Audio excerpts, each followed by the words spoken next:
Hi, welcome to another episode of Trade Talks. I'm live here in New York at SOB's for Soul Therapy Sunday. I'm sitting here with the super talented Grammy Award winner, Mr. Molly Music. What's going on? How's it going, man? I'm blessed out here, man. Awesome. So let's start off by talking about your childhood, your upbringing, your family, and what it was like growing up in the household. Church. I'm from Savannah, Georgia. Okay. So you're born and you can either be a pastor, a pimp, or an athlete. Nice. And I went around the pastor area. But it wasn't necessarily about preaching. I was just really adept and interested in playing the keyboard and ministering music. So music for me in the church young was making sure that I played or sung whatever I needed to for the word that my pastor brought to cut like butter. Nice. So that's just everybody being grateful, everybody being reminded. That'll pick the song content, that'll pick the chords I play, you know, and that's what life was. I wanted to play since maybe 9 years old. Wrote my first song at 5. Wow. But I begged my pastor, can I play when I was 10? And I was playing at 11. Wow. And I played through till I was 21, and I was released by my man of God to the nations to minister as Molly Music. So Nice. What's your that's most all youth was. nice? What's your most memorable childhood memory? I have a lot of them. Tell me one. Most of them were all the whoopings. Oh wow. Those are memorable. They sit with me. But let me think of so many good things have happened. See, I was a Division I athlete as well. Oh really? What did you play? Football, running back. Nice. So that was a highlight because before, like my dad let me sneak and try out because mom wasn't having it. It was all choir rehearsal, praise and worship, or whatever. So I was grateful to tap into that masculinity and learn myself on that level as well as have chorus. So scoring touchdowns and seeing the praise and worship team in the choir on the 50-yard line was a really cool memory. Yeah. But it also brought some trauma because God gave me much success. So once I was recruited Division I and I wasn't interested in being an athlete, it confused a lot of people. It caused a lot of calamity, and it made my life go south. Yeah. Nice. Who were some of your favorite choirs and artists growing up? All the classics, man. John P. Key, Hezekiah Walker. Those are the songs that most of the youth choirs were singing. Yep. Fred Hammond, Dietrich Haddon. Nice. Awesome. You're the second person that said Dietrich today. Man, that Chainbreaker album Yes. changed a lot. And it was encouraging. It was a lot of things happening, but once I saw Tone out the box, Ty Tribbett's Yep. live, They changed the game. and Chainbreaker, I was like, this is what I'm doing. Yeah. Awesome. At what age did you write your first song, and what was the name of it? I was 5 years old when I wrote my first song, and it was called It Was Good, But Not Good Enough. Okay. I learned the story of creation and just went on. Wow. Vocally, what is your inspiration for your unique approach to singing? There was gospel, but then once I got introduced to soul, it changed me. Like the way James Brown would be approaching, and then how that would affect the quartet world, Yep. and then what quartet brought out of D'Angelo and the soul realm Yep. really started affecting me. I was getting whoopings for laying on the speakers listening to Brown Sugar. Wow. Just because I just love the mix. And so that was one of the ways that, so I'm seeing, okay, he's using his falsetto more. Yep. I'm listening to Prince, I'm listening to Bilal, and I started really getting driven by the neo-soul movement, on the fact that they were bringing like rock inspiration and just full out voice with hip hop beats, you know, to things. So I started taking that eclecticism and bringing it to the gospel realm. Nice. Notable songwriters that inspire you? Songwriters. Every name in the hymn book. Them the writers right there, Yeah, man. But then coming up, I love Dion Kipping. He was very inspirational to me. He was one of the first gospel artists that I was like, whoa, you wrote Incredible God?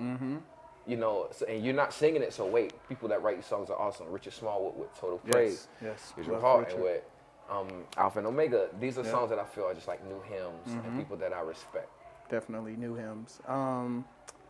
The Coming you released independently in 2008. Dang. Around that same time, the Walk on Water clip goes viral. Yes. Tell me about that experience. Okay, so the second coming was out. It was a huge phenomenon, Yep. and everybody was ready for me to proceed with the next album. So was I. I had the name lined up. I had Walk on Water, and I was teasing and presenting a lot of the new songs to the audience. Then I got a chance to sing at the BET Awards. I had a meeting with Akon that night after the BET Awards, and the next day I was in Amsterdam with him. Once I came back from going to Amsterdam and London with Akon, I had a mainstream deal that changed the trajectory of the music that I was making. So once I came out with Molly Is, there were a lot of confused people about what happened from when I was releasing and when I got signed. Once I got signed, they said, well, you have to write all new music. I'm like, well, I have 3 or 4 songs that I'm already putting on there. They said, no, you're not. So I was like, ah. So that was a hurtful thing and a huge moment of separation for me and my fan base. Really. That leads me to my next question. 2014, you do the switch up. The blogs start talking about you going to the secular rim. What was the inspiration behind the transition? The transition of Molly was actually frustration and just a blessing from God, because God completely changed it. Molly Is dropped, and there was just so much confusion. There was a lot of success, but there's a lot of confusion with everything that was going on. People didn't know if I was still doing gospel, didn't know whatever those things. I think it was the fact that I was accepted and qualified as a mainstream artist, as a believer, that confused the fan base. Yeah. You have gospel singers, gospel voices who can only do gospel music. But then you have Aretha Franklin, who we love doing gospel music, but when she started to tap into other genres, it became classic. So I think that that's just what happened with me, what I wanted to do with the opportunity, and the world and myself was getting exposed to what it felt like by being accepted by people that most of us were rejected by. So whether it was the gift, the anointing, or just the calling, I got a lot more love on the secular side than some of my colleagues, and I think that was for a divine appointment and for a responsibility of something I was able to accomplish in that world that I was born to do. And I must mention that if you're a real fan, you listen to your music, even the through, secular stuff, and you you can still hear. mention God. You're still talking about spiritual stuff. And then I get love. to do the real work because I was able to be in the studio with Snoop Dogg on Bible of Love. He was doing a gospel album, and he's saying, I need people who do gospel. Molly. You know, I'm able to be with Kim Burrell. I'm able to do all of these things on the other side.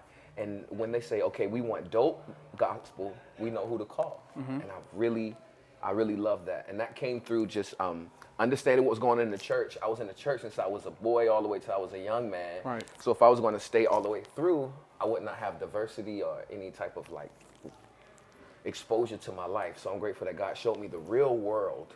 He showed me the people and the artists and the characters that our preachers were doing sermons about. Right. So I'm like, man, that person need the word too. They're not so famous that you can't preach to them. And I believe that that's what God was showing me. 2011, Kirk Franklin releases Hello Fear. You get the call to be featured on Give Me. What was that experience like that was working with Kirk? a crazy experience. My first concert when the Walk on Water went viral, Kirk Franklin was at that show. He was hosting. It was called the Merge Conference by Holly Carter. And he was hosting and calling up the artists. So he says, next we have Mally. And the crowd says, Molly Music. It was my first time singing in Cali. I didn't think they would know me. They knew every word. So it was really humbling. And the first time I was exposed to the people that wasn't home. You know, and a prophet is not honored in his own country. So this was my first time being exposed to outside of it. But Kirk Franklin wasn't familiar. So he stayed, said, wow, this was powerful. Contacted with my mother, and I was able to get the song on the release. And we did Molly, Let's Go Get 'Em. Give me that joy I can't explain. Wow. Yes. That's amazing. Crazy. 2020, you released The Book of Molly. 2021, you released a live EP with the incredible Jonathan McReynolds. You win a Grammy for Best Gospel Performance. What was that moment like finally winning a Grammy? It was awesome. I got exposed to the Grammys and all of that on the other side. And it was I think we get Stellars and Doves over here. So once it qualified for that, I thought that was a really cool opportunity for us to make some noise and for me to make some noise as a believer. But my first album, Mainstream, was nominated. The second album, the song Still from Transition to Molly, was nominated. So I had some relationships with the Grammys. But then once I became a label owner and I was able to own my own label, K approved, and I was able to drop Book of Molly under that, I wanted to do some new things. And I was learning from the hip hop side that, you know, Drake and Future did an album together and they collaborated. And then I saw Jay-Z and Kanye do an album together. So I'm like, I'm not seeing our pillars come together to do things. There was a prophetic message that I heard that said that 7 demonic kings are bringing their armies together to bring a siege against the kingdom. So I'm like, why can't 2 of us get together to do some things? So I'm like, bro, we got to make some decisions. I talked to Jonathan, let's collaborate on a real level. And not only us, but our labels. And they did, and we was able to get some success. So it was a cool strategy that I was able to bring back and apply from the, you know, the dark side. Awesome. Yeah. Have a couple more questions, then I'll wrap it up. 2023, you released a new album entitled God Be Praised. Could you tell me about that album and what the listener can expect from that album? You can expect the full evolution of me. Everything that I've learned from when I first started to now. The Second Coming is one of my most popular albums, but it's one of my least favorite mixed albums. Like, it's not done to the quality because I didn't know at the time. So it's all the things that I learned, you know, on top of all the things that I've experienced in writing and singing and genres of music on the same album. Nice. So I feel it's the best presentation of what I am now. Instead of putting live songs on there, I mean songs for the album, I put them live so they can see how it's going to be on stage. Nice, amazing. You've also done film. Yes. Will we get to see more of that? Of course, and that's up? something I've been really into. A lot of the quietness and Where Is Molly is just me writing stories, script writing, and finding ways to transition the songs to visuals. Nice. What is the life of Molly Music on outside of music? Like, what do you do enjoy doing in your free time?